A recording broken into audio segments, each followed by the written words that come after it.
ভুনা খিচুড়ি কম বেশি সবাই রান্না করতে পারে, কিন্তু ঝরঝরে হয় না, রাইট?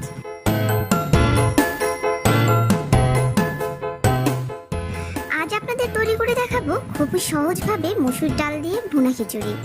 যারা একেবারেই রান্না করতে পারেন না তাদের জন্য থাকছে টিপস সহ।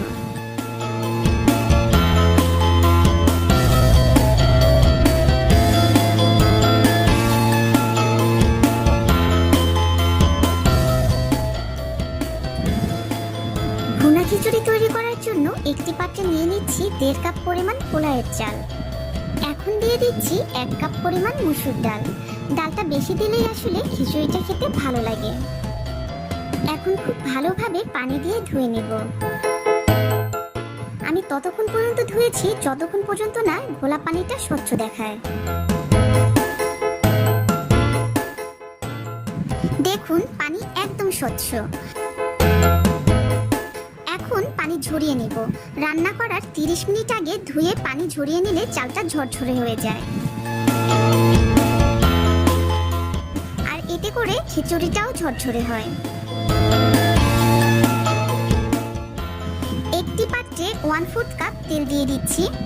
তেল গরম হলে দিয়ে দিচ্ছি একটি তেজপাতা, 3 টুকরো দারচিনি, 3টা এলাচ, আমি এলাচের মুখটা ফেটিয়ে দিয়েছি, 4-5টা লবঙ্গ ও গোলমরিচ, 2টা শুকনো মরিচ।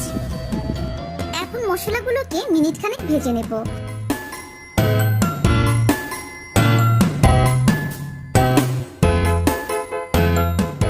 সুঘ্রাণ বের হলে দিয়ে দেব 1/4 কাপ পেঁয়াজ কুচি ও 2 টেবিল চামচ রসুন কুচি।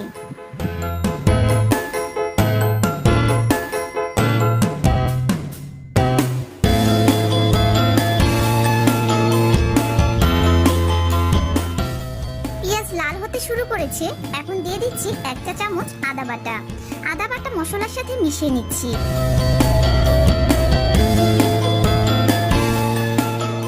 এখন দিয়ে দিচ্ছি 1 চা চামচ হলুদের গুঁড়া। এখন আগে থেকে ধুয়ে রাখা চাল ডালগুলো দিয়ে দিচ্ছি।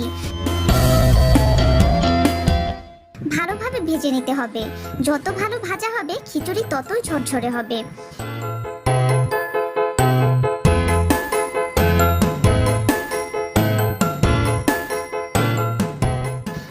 8-10 মিনিট পর যখন দেখবেন চালটা হালকা হয়ে গিয়েছে এবং পাত্রের সাথে সনসন শব্দ করছে, তখন দিয়ে দেব পানি।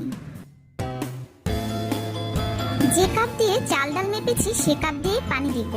1.5 কাপ চালের জন্য 3 কাপ পানি এবং 1 কাপ ডালের জন্য 1 কাপ পানি দিতে হবে।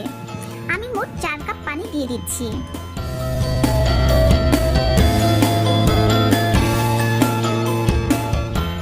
এখন দিয়ে দিচ্ছি 4টা চেরা কাঁচামরিচ, আর দিয়ে দিচ্ছি স্বাদমতো লবণ।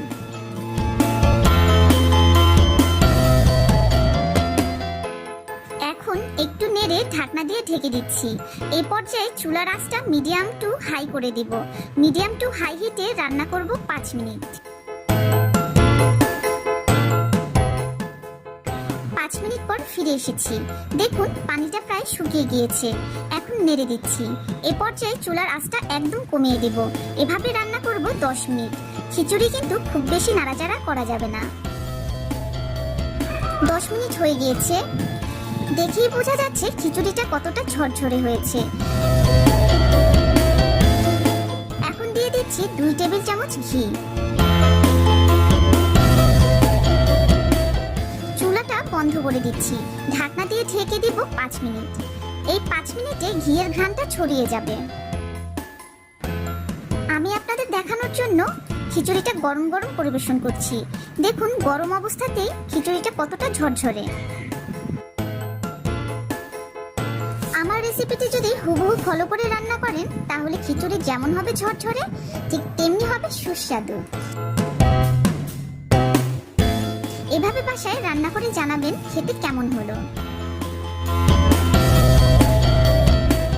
আমার চ্যানেলে নতুন হয়ে থাকলে অবশ্যই সাবস্ক্রাইব করতে ভুলবেন না। লাইক, শেয়ার ও কমেন্ট করে পাশে থাকবেন।